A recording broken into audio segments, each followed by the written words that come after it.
Shanti Mantraha. Om Sahana Vavatu Sahano Bhunaktu Sahaviryam Karavavahai Tejasvinavadhitamastuma Vidvishavahai. Om Shanti Shanti Shantihi. Om Shanno Mitra Sham Varunaha Shanno Bhavatvaryama Shanna Indro Brihaspatihi Shanno Vishnururkramaha Namo Brahmane Namaste Vayu Tvameva Pratyaksham Brahmasi Tvameva Pratyaksham Brahma Vadishyami Ritam Vadishyami Satyam Vadishyami Tammamavatu Tadvaktaramavatu Avatu Mam Avatu Vaktaram. Om Shanti Shanti Shanti. Om Purnamada Purnamidam Purnat Purnamudachyate Purnasya Purnamadaya Purnameva Vashishyate. Om Shanti Shanti Shanti. Harihi Om.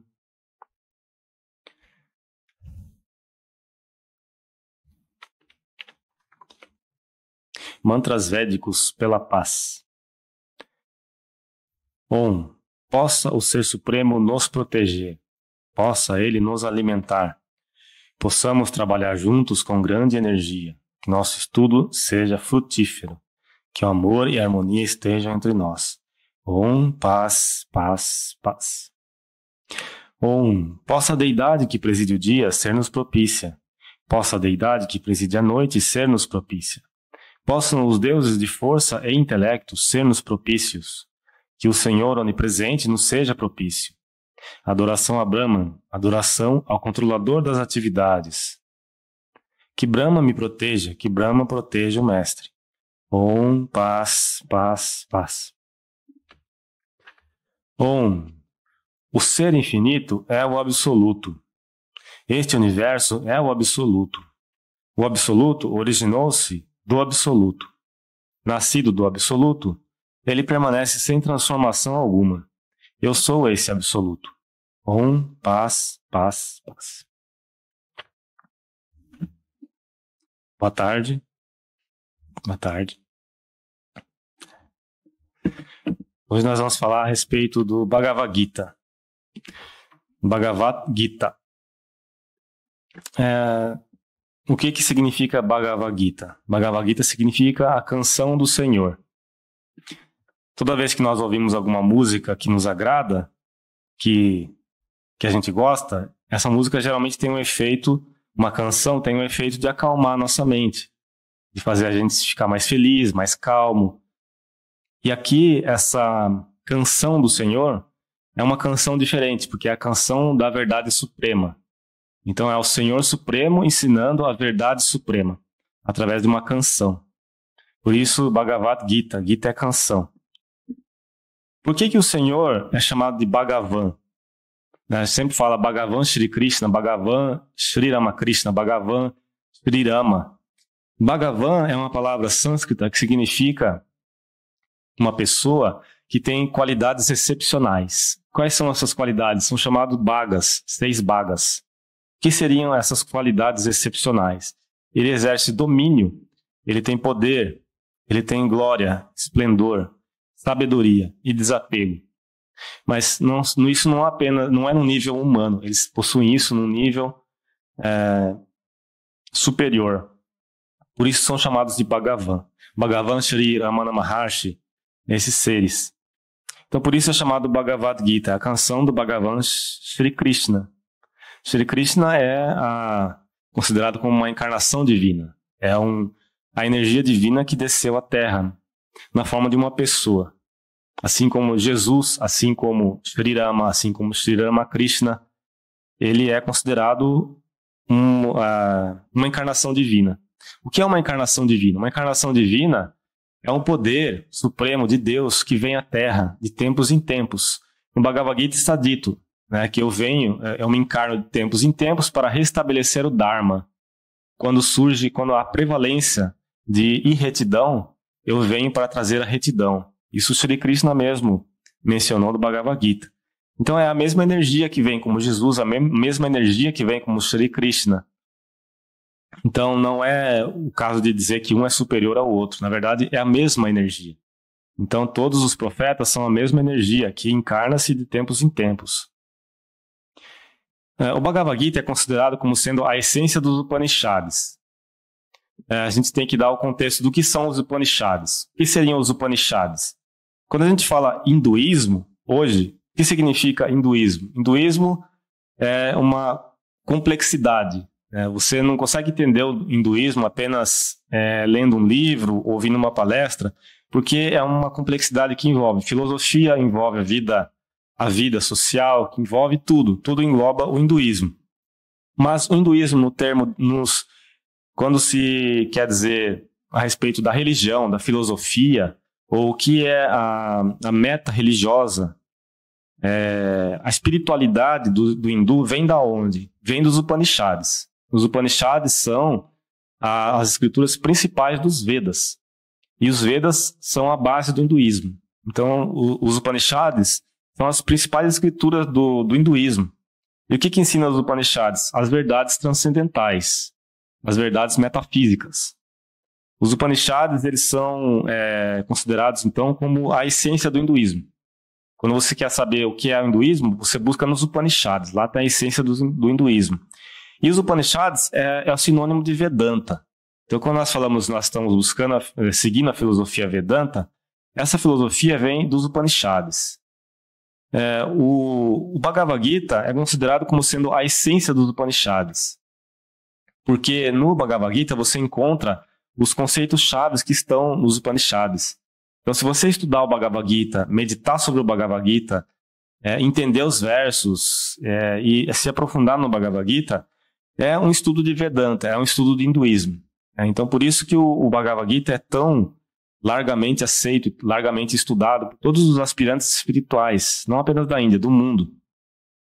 Então, o Bhagavad Gita é considerado como a essência dos Upanishads. Existem inúmeros comentários sobre o Bhagavad Gita. Várias personalidades santas, vários filósofos comentaram sobre o Bhagavad Gita. Mas existem 3 comentários que são básicos, que são os principais dentro do hinduísmo, que são os comentários de Sri Shankaracharya, de Sri Ramanujacharya e de Madhvacharya. Esses 3 comentários são os principais. Então, qual é o superior? Qual é o melhor comentário? Na verdade, não existe o melhor comentário do Gita. São comentários que mostram pontos de vista diferentes da mesma escritura, do Bhagavad Gita. Então, Shankaracharya ele mostra o ponto de vista da Advaita Vedanta. Ele aborda mais a Advaita Vedanta. E é extremamente filosófico. É até difícil de entender o comentário de Shankaracharya. O do Ramanujacharya, ele é muito mais aceito na Índia, muito mais... não é que ele é aceito, ele é muito mais lido, porque ele é mais fácil de você compreender da maneira como ele explica. E do Madhvacharya, que ele aborda mais na questão do dualismo. Mas existem outros comentários, por exemplo, de Sri Aurobindo, Gandhi. E nos tempos modernos, tem comentários de Swami Ranganathananda, que são muito aceitos também, de Swami Tapasyananda. Muitas pessoas perguntam, qual uma tradução boa em português do Bhagavad Gita. Eu quero estudar o Bhagavad Gita em português. Infelizmente, nós não temos muitas traduções do Bhagavad Gita em português. Algumas traduções, eles colocam de forma muito poética e acaba até distorcendo um pouco o significado do texto. Existe uma tradução que é relativamente recente do Georg Feuerstein, não sei se é assim que pronuncia o nome dele, Georg Feuerstein. Esse autor, ele fez uma tradução do Gita em inglês, essa tradução foi traduzida para o português e pela editora Pensamento. Então seria uma boa referência para estudar o Gita, esse livro. Porque o Georg Feuerstein, ele é bem conhecido e ele escreveu também traduções do Yoga Sutras de Patanjali, que é muito, muito reconhecido. Então, o que Sri Ramakrishna, ele fala que... O Sri Ramakrishna falou que o Gita é a essência das escrituras. O próprio Sri Ramakrishna falou isso. E ele falou que se você repetir a palavra Gita 10 vezes, e você vê o que acontece, você vai entender o significado da essência do Gita. Então, se você repetir o Gita 10 vezes, Gita, Gita, Gita, Gita, vai se tornar Tyagi, Tagi, né? E Tagi significa aquele que renunciou a tudo por Deus, Tyagi. Aquele que renuncia a tudo por Deus é um Tyagi. Então, Sri Ramakrishna dizia que a essência do Bhagavad Gita é a renúncia. Quando nós falamos a palavra renúncia, surge uma certa aversão, principalmente no Ocidente, né? Renunciar a tudo. O que é renúncia? Renúncia é nada mais do que você desistir daquilo que é irreal. Isso é renúncia. Desistir daquilo que é efêmero, desistir daquilo que é prejudicial, que vai trazer sofrimento, e desistir daquilo que causa infelicidade. Então, isso é renúncia. Então, de acordo com as escrituras, quando eles falam renúncia, a gente quer dizer isso, né? Que é desistir daquilo que é efêmero e daquilo que é irreal. O que acontece muitas vezes é que as pessoas sentem muita dificuldade de praticar a renúncia, porque muitas vezes, por causa dessa ilusão chamada Maya, as pessoas geralmente confundem o que é real como sendo irreal, né? Elas trocam, elas buscam coisas irreais achando que é real, buscam coisas efêmeras achando que é eterno, e buscam coisas que vão trazer infelicidade, pensando que aquilo vai trazer felicidade. Então é por isso que as pessoas sentem dificuldade de praticar a renúncia, por uma falta de discernimento. Se você pratica o discernimento, você vai entender realmente o que é o caminho da renúncia, o que é o caminho chamado Tyaga, que o Gita ensina. Antes de falar um pouco sobre a alegoria do Bhagavad Gita, o que a Vedanta ensina? Qual é a essência da filosofia Vedanta? Um dos pilares da filosofia Vedanta é que nós somos seres perfeitos, nós somos seres divinos e eternos. Esse é um pilar da filosofia Vedanta. Nós não somos seres pequenos, pecadores, nós somos eternos, somos divinos. Aham Brahmasmi, isso é um mantra das escrituras. Eu sou um com Brahman. Então, em última análise, essa é a verdade suprema da Vedanta. Eu sou um com Deus. Mas por que nós não percebemos isso? Essa é a questão chave. Por que nós não percebemos que nós somos um com Deus, uma vez que nós somos um com Deus? O principal motivo disso é que nós esquecemos da nossa verdadeira natureza. Nós somos divinos, mas nós nos esquecemos disso. Por quê? A palavra porquê nunca é respondida de forma satisfatória dentro da religião, da espiritualidade, porque geralmente essas perguntas que envolvem porquê, a resposta transcende a mente. Então você quer responder o que é porquê, por que acontece isso, por que Deus criou o mundo? Swami Vivekananda dizia que não fazia sentido perguntar isso, porque a resposta disso não pode ser encontrado no âmbito mental. Mas a questão é que nós esquecemos da nossa verdadeira natureza e nós achamos que nós somos limitados às dualidades. E quais são as principais dualidades? Prazer e dor, nascimento e morte. Nós achamos que nós somos limitados a essas dualidades. O que é que causa esse esquecimento? A Vedanta fala que existe uma força, uma energia chamada avidya, né, que é uma coisa que faz a gente esquecer da nossa verdadeira natureza. E ela se manifesta na forma de moha. Moha, em sânscrito, significa ilusão. Então nós nos prendemos na ilusão por causa de avidya. Nós ficamos presos em ilusão, achando que nós somos efêmeros, limitados, mortais. E a Vedanta diz o contrário, que você tem que realizar a sua verdadeira natureza, quem você realmente é. Enquanto nós estivermos presos no feitiço de avidya e de moha, ou seja, a ignorância e a ilusão, nós teremos que renascer continuamente, nós teremos que sofrer, nós ficaremos presos nessa rede de Maya. Então a solução é você alcançar vidya, conhecimento. O que é a meta da vida humana, então? É se libertar dessa ignorância que nasceu da ilusão. Todas as escrituras mencionam isso, Shankaracharya menciona isso, e assim que isso é alcançado, assim que essa ignorância se dispersa, o que acontece? A nossa verdadeira natureza, o ser, se manifesta automaticamente. Você não precisa fazer nada, ele se manifesta automaticamente. A sua única tarefa é retirar a ignorância. Uma vez que você retira a ignorância, a sua natureza se manifesta automaticamente, porque ela é autoluminosa. Nossa natureza verdadeira, ela é autoluminosa. Então ela se manifesta assim que a ignorância vai embora. Então a nossa única tarefa na vida espiritual é remover a ignorância, que nos prende à ilusão, à morra. E o que o Gita propõe? O Gita propõe, através dos seus capítulos, nos ensinar o que é essa meta e como alcançar. Como nós nos livrar da ignorância, né? Como a gente alcançar a meta, que é o autoconhecimento. Então essa é o propósito do Bhagavad Gita. Por isso que é uma escritura altamente venerada. Porque ela tem o único propósito de destruir a nossa ignorância fundamental, de nos trazer libertação. Então o Gita é altamente reverenciado por causa disso. O Gita, ele está onde dentro do contexto hindu? Ele faz parte do Mahabharata. O Mahabharata é um grande épico. O que é o Mahabharata? O Mahabharata ele foi escrito na forma de poema. Ele tem várias histórias dentro do Mahabharata. Para vocês terem uma ideia do tamanho do Mahabharata, ele tem 100 mil slokas, por volta de 100 mil slokas. Um sloka ele tem duas linhas, né? Então, o Mahabharata tem por volta de 200 mil linhas de poema. Então, ele é de longe o poema mais longo, o maior poema da humanidade, de longe. E ele é quase 4 vezes maior do que o Ramayana. O Ramayana já é grande. Então, o Mahabharata é bem maior. E ele, o que ele traz? Quais são as histórias que o Mahabharata traz? Ele traz vários tipos de histórias, de reinados, de reis, de várias pessoas, com o intuito de trazer conceitos como moralidade, dever, veracidade. Vários conceitos estão no Mahabharata. Por exemplo, a história de Shakuntala, a história de Savitri e Satyavan. Várias histórias famosas estão dentro do Mahabharata. E o Bhagavad Gita está também dentro do Mahabharata. O Bhagavad Gita, comparado com o Mahabharata, ele não é nada, né? Porque ele é só 700 versos. O Mahabharata são 100 mil versos.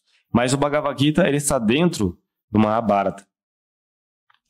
E o Bhagavad Gita, por estar dentro do Mahabharata, ele já não é védico, ele é pós-védico.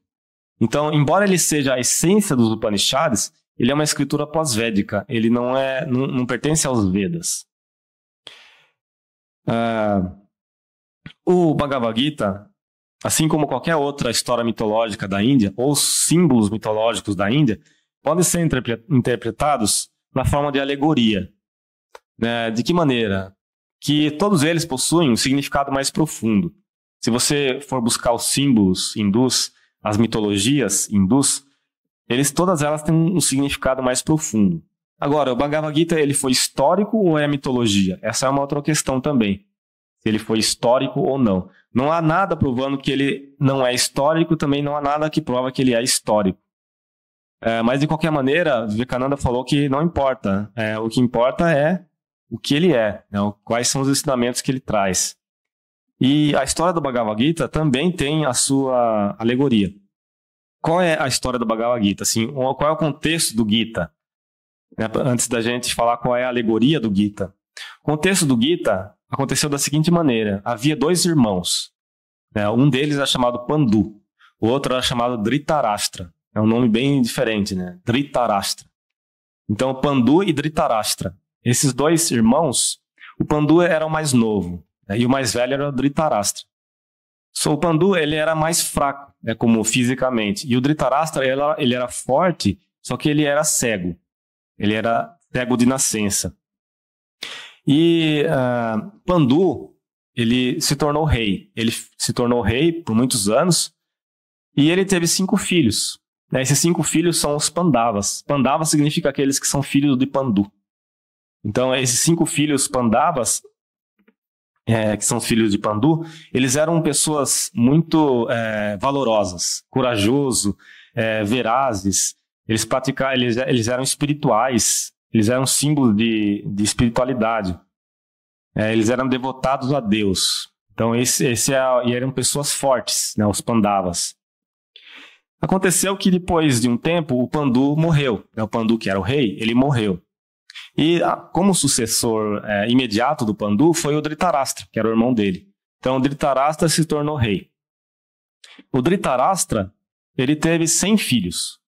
É até difícil de acreditar, né? Uma pessoa ter 100 filhos, mas isso que está na história. Ele teve 100 filhos e todos os filhos do Dhritarashtra, eles tinham uma reputação meio ruim, eles eram meio imorais, eles não praticavam veracidade, eles eram pessoas assim, até malvadas, vamos dizer assim. Eles são os 100 filhos do Dhritarashtra.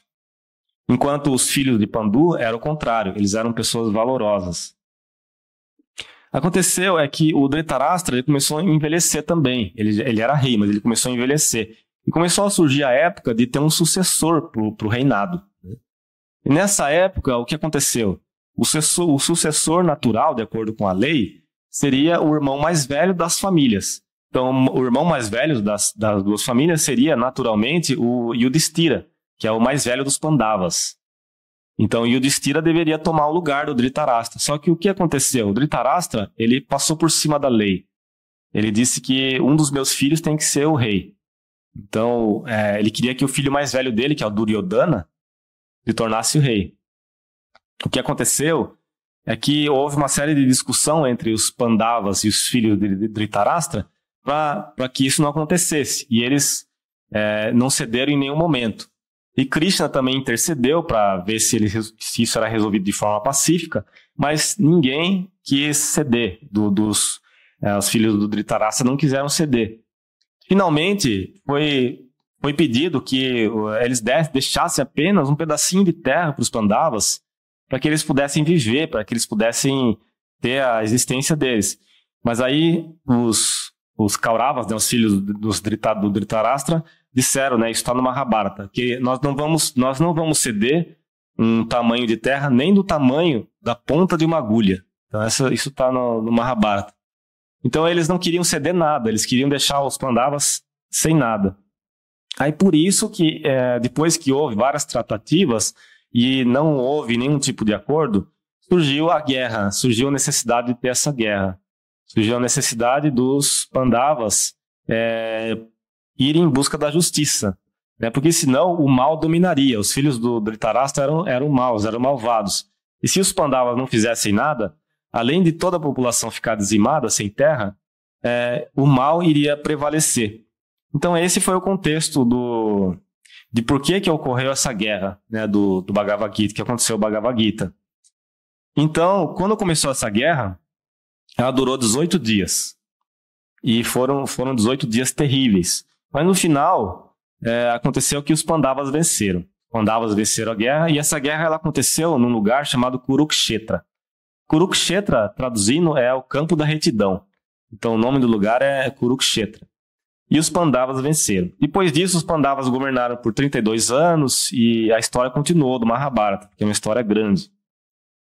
Agora, o que aconteceu antes de acontecer essa guerra, né, que aconteceu do Kurukshetra, no momento que a guerra ia começar, que já estava lá os dois exércitos alinhados, os exércitos dos Kauravas era bem maior do que o dos Pandavas, os exércitos estavam alinhados, mas aí Arjuna, que era o irmão do meio, que era um dos Pandavas, ele quis ir no meio do campo de batalha para ver o oponente. Então ele foi lá com uma carruagem, e quem foi dirigindo a carruagem era nada menos do que Shri Krishna. Então Shri Krishna foi dirigindo a carruagem até o meio do campo de batalha, e Arjuna, ele olhou o campo do oponente, e ele ficou lá olhando, e ele viu que do outro lado tinha parentes dele, tinha pessoas que ele conhecia. E ele começou a ficar desanimado. Ele começou a colocar várias desculpas, vários argumentos para não lutar. Então ele falou, não, essa guerra é ruim por causa disso, é melhor eu abandonar tudo e viver como um sadhu. Ele começou a colocar vários argumentos, né? Mesmo que a gente ganhe essa guerra, não vai ser bom porque a gente vai ter prazer no reinado, mas vai ter matado essas pessoas todas. Ele começou a colocar vários argumentos. E Krishna, ele ficava ouvindo tudo em silêncio, ele não falava nada, apenas sorria. Krishna sorria e Arjuna, ele estava lá todo desesperado, ficou desanimado, recusou lutar. Aí, o que aconteceu? Arjuna largou as armas no chão e falou, eu não vou mais lutar e eu não sei o que faço. Então, por favor, você que é o meu amigo, por favor me instrua o que eu devo fazer. E nesse momento ele se entregou a Shri Krishna. No momento que ele se entregou a Shri Krishna, aí a história mudou. Porque aí Shri Krishna, com um sorriso, começou a ensinar.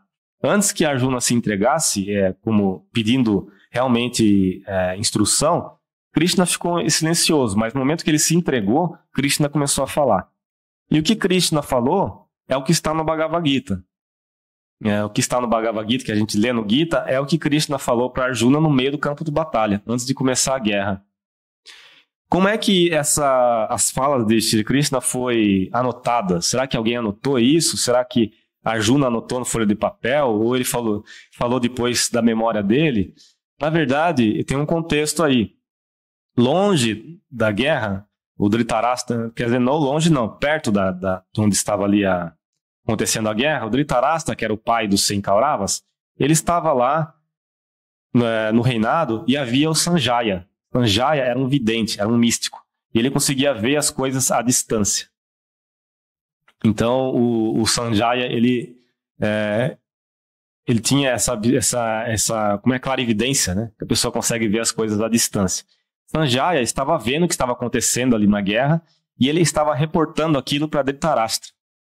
Dhritarashtra, ele era cego, né? Então ele estava contando para Dhritarashtra o que estava acontecendo.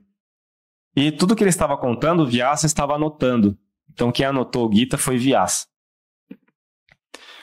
Mas aí o que aconteceu é que aí Arjuna, depois que ele recebeu os ensinamentos do Gita, ele teve uma revelação muito grande, né? Isso está contado no capítulo 9, capítulo 10 do Gita, que ele viu a forma cósmica de Shri Krishna, que ele teve uma revelação da verdade, ele alcançou o conhecimento. E a partir daí ele resolveu seguir o dever dele como kshatriya. E ele identificou que o motivo dele estar cometendo esse erro de não querer ir para a guerra, de não querer lutar, era apenas ilusão. Era a ilusão da própria mente dele. No momento que ele venceu essa ilusão, ele foi cumprir o dever dele. Então, essa é a história do Gita. Agora, qual é a alegoria por trás disso, né? Qual é o profundo significado por trás dessa história que está no... que aconteceu essa guerra, né?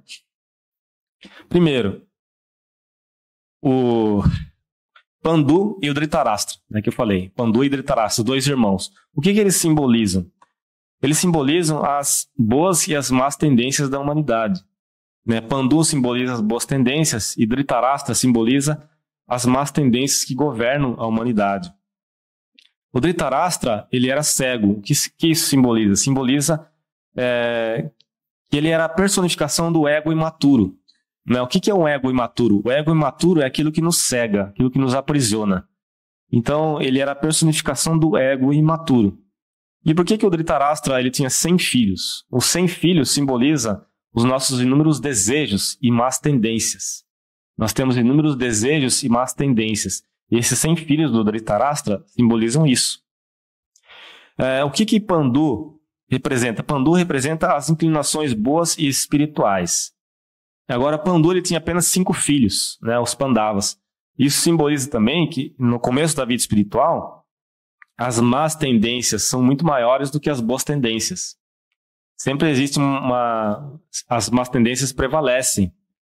Mas, como a Vedanta diz, que a nossa natureza é divina, nós somos divinos, nós somos eternos, existe algo dentro de nós que nunca vai nos fazer abandonar a guerra, que sempre nós vamos querer vencer para alcançar essa natureza divina. Então, as boas tendências, mesmo que elas sejam menores, elas vão estar sempre lutando contra as más tendências, mesmo que a gente inconscientemente, mesmo que conscientemente a gente não reconheça isso. Então, as boas tendências, Pandu representa as boas tendências. Os Pandavas representam qualidades como veracidade, retidão, sabedoria, perseverança, paciência. Os Pandavas simbolizam isso, essas boas qualidades. Essas boas qualidades que estão dentro de nós, elas que nos impulsionam para buscar a vida espiritual. Então essas qualidades são representadas pelos Pandavas. Entretanto, mesmo que a gente queira alcançar a vida espiritual, as más qualidades elas nunca desistem da dominância, elas ficam dominando. E elas são numerosas. Então tem uma uma guerra espiritual interna, vamos dizer assim, dentro de cada ser, com as boas qualidades, né, representada pelos Pandavas, e as más qualidades, né, representada pelos Kauravas. É uma guerra espiritual invisível. Porque todas essas más tendências que nós temos devem ser desenraizadas, devem ser eliminadas. Então essa guerra é uma coisa inevitável e é uma guerra invisível. Todos nós estamos passando por isso. É uma coisa que nós, seguindo uma vida espiritual, nós estamos no meio dessa guerra. As nossas boas tendências estão sempre tentando prevalecer sobre as más tendências. Em que lugar que acontece essa guerra? Essa guerra, o campo de batalha de Kurukshetra é a nossa mente. A nossa própria mente é o Kurukshetra, é o campo de batalha, é o campo da retidão. A mente em si mesma, ela não é nem boa nem má. A mente é algo neutro. Mas a mente, como o Sri Ramakrishna falou, é como uma roupa que acabou de sair da lavanderia. A roupa ela sai branquinha da lavanderia. Se você colocar ela num balde cheio de tinta azul, ela vai ficar azul. Se você colocar num balde com tinta laranja, ela vai ficar laranja. A mesma coisa é a nossa mente. Se nós colocarmos nossa mente em coisas boas, ela vai ficar boa. Colocarmos em coisas ruins, ela vai ficar ruim. O que acontece é que a nossa mente, por inúmeras vidas, ela foi colocada em coisas que às vezes não eram tão boas. Então nós temos as más tendências do passado. Mas a mente em si, ela é neutra. Existe aquela lei fundamental, que nós colhemos o que plantamos. Né? A lei é a base da lei do karma. Né? Tudo que nós plantamos, nós colhemos. Então, a mente é esse campo de ação, em que as boas tendências têm que vencer as más tendências. E o campo, o Kurukshetra também simboliza que no campo da vida, né, no campo dessa guerra invisível que ocorre, é o campo da ação, é o campo da intensa atividade.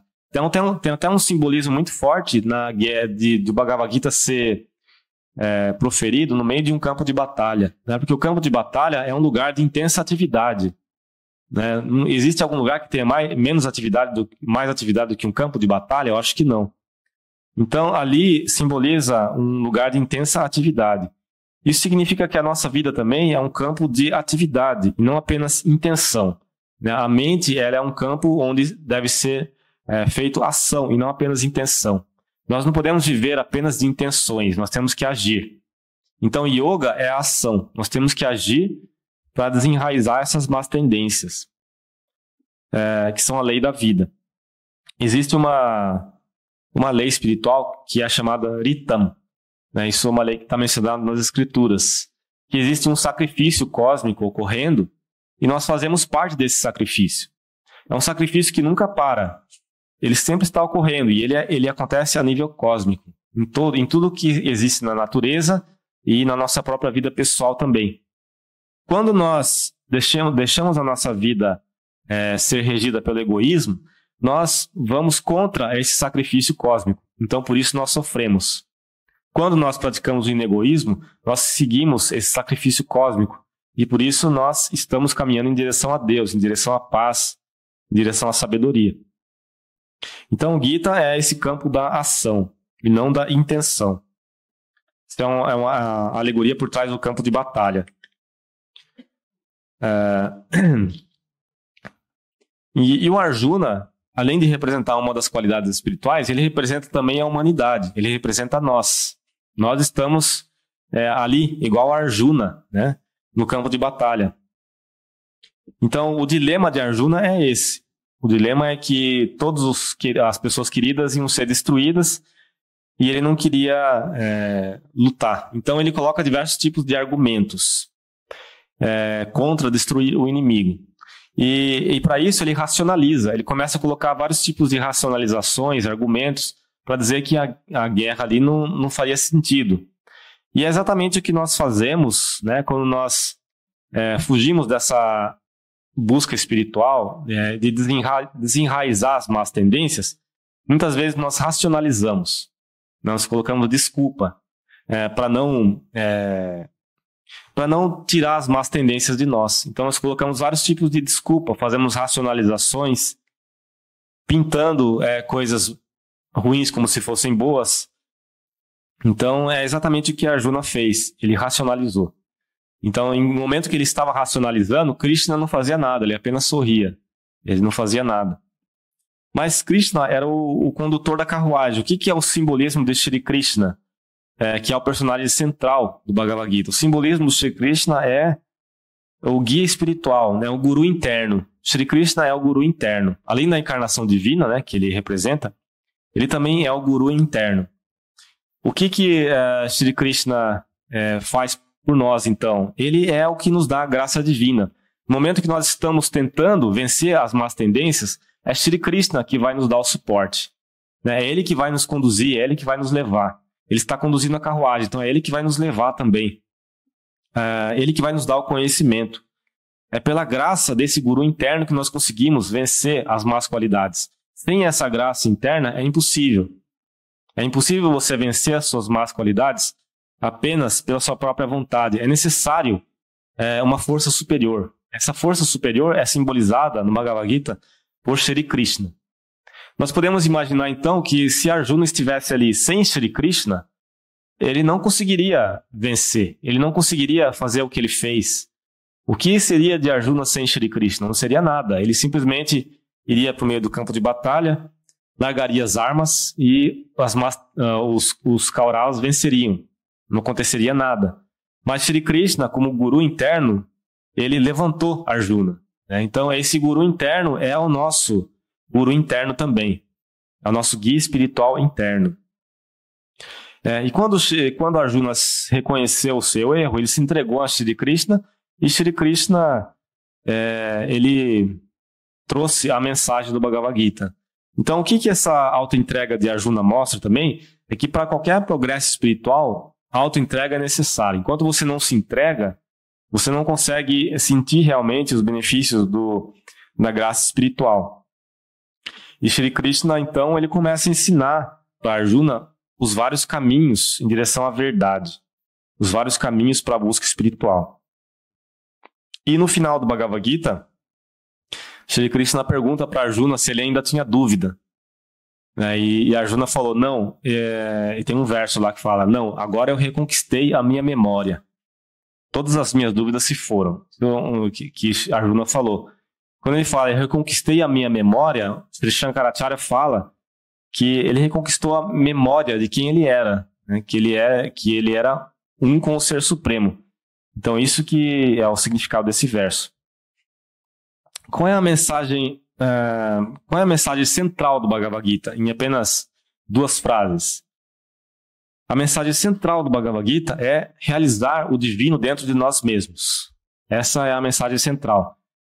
Pela harmonia das 4 yogas. Então, Shri Krishna ensinou no Bhagavad Gita, Arjuna, a harmonizar as 4 yogas. Nós podemos ver no Bhagavad Gita uma harmonia perfeita entre as 4 yogas. Não existe apenas Karma Yoga, não existe apenas Bhakti Yoga. Ele harmonizou as 4 yogas. E a yoga da meditação também, Dhyana Yoga, yoga do conhecimento, Jnana Yoga. Então, realizar o divino dentro de nós mesmos pela harmonia das 4 yogas. Essa é a essência do Bhagavad Gita. As 4 yogas. Outra mensagem central do Bhagavad Gita é o que está quase no final do Bhagavad Gita, tem um verso que é muito significativo, que é o verso 1866, que Sri Krishna fala, Sarvadharman parityaja mamekshan shariram vraja. Renuncia a todos os dharmas e tome refúgio apenas em mim. E isso o Sri Krishna fala para Arjuna. Se você fizer isso, eu vou livrar você de todos os erros. É isso que... Alguns falam que esse é o principal verso do Bhagavad Gita, porque depois de Sri Krishna ensinar todos os ensinamentos para Arjuna, das 4 yogas, e deu vários ensinamentos, através de 700 versos, ele ensina finalmente qual é o ápice da prática espiritual. Ele fala entregar todos os dharmas para mim. Ou seja, a autoentrega é o ápice da prática espiritual. É a prática espiritual mais elevada, se entregar para Shri Krishna. Shri Krishna aqui, na verdade, quando ele fala se entregar a mim, é Shri Krishna identificado com o Ser Supremo. É como Jesus fala, né? Que todos, não há como se alcançar o Pai, senão através de mim. As pessoas interpretam errado, dizendo que apenas Jesus salva. Mas, na verdade, Jesus estava identificado com o ser cósmico, o ser supremo. Não era a personalidade de Jesus, ele era o próprio Deus. Então, Shri Krishna, em vários momentos do Gita, ele fala assim, dessa mesma maneira, que através de mim você vai alcançar fé, renuncie todos os dharmas e tome refúgio apenas em mim. Mas Shri Krishna, no momento que ele estava dizendo o Gita, ele estava identificado com o ser supremo, uma energia cósmica. E foi exatamente o que Arjuna fez. Ele se entregou a Shri Krishna, e no momento que ele se entregou a Shri Krishna, ele obteve conhecimento, e ele venceu a ilusão e venceu a guerra. Então essa é a mensagem do Bhagavad Gita. E o Bhagavad Gita é uma escritura que é considerada como mantra. É uma escritura que os versos são considerados como mantra. O que significa? Significa que cada um dos versos do Bhagavad Gita, se você meditar, você é capaz de você alcançar o estado de iluminação. Qualquer um dos versos, porque são mantras sagrados. Em qualquer um dos versos do Gita, se você meditar, vai ter um significado mais profundo, que vai dar a você uma iluminação, um conhecimento espiritual. Isso é chamado em sânscrito de vidya. Que cada um dos versos das escrituras sagradas possuem vidyas. Você só vai ter acesso a esses vidyas quando você, através da meditação profunda, você receber uma espécie de uma revelação mesmo, sobre o que é aquele verso, sobre o que ele está querendo dizer. Swami Turiyananda dizia que quando ele estava estudando o Gita, o método de estudar o Gita dele era diferente, porque ele começava a estudar um verso, ele lia aquele verso, e ele ficava semanas pensando naquele verso, pensando no significado daquele verso, e meditava sobre aquele verso profundamente, até ele receber em um lampejo qual era o significado daquele verso, até ele entender espiritualmente o que aquele verso queria dizer. E esse entendimento espiritual ele vem através da intuição, não é um entendimento intelectual. E no momento que ele entendia isso, ele passava para o próximo verso. E assim ele ia estudando o Gita, verso após verso. Então essa é a maneira de estudar as escrituras. Você tem que pensar profundamente sobre o que você leu e depois tentar meditar sobre aquilo. O que a Vedanta fala de que o estudo da Vedanta, tem que ter 3 fases. Shravana, você leu, você ouviu. Manana, você tem que refletir profundamente sobre o que você leu. E Nididhyasana, que é a meditação. Você tem que meditar sobre aquilo que você refletiu. Esse é um método da Vedanta pura, quando você vai buscar o caminho do conhecimento. Shravana, Manana e Nididhyasana. São 3 fases. Bom, era isso que eu tinha para dizer. É um resumo básico do que eu falei. É que a vida é um campo de batalha. E na mente de cada pessoa acontece essa guerra constante entre as tendências espirituais e as tendências mundanas. Uma vez que nós somos seres divinos, nós não temos como evitar essa guerra. Sempre vai estar acontecendo dentro de nós, até que a gente alcance o conhecimento. Os nossos sinceros esforços nessa busca vão levar a um estado de autoentrega, em que nós seremos capazes de nos entregar ao Guru interno.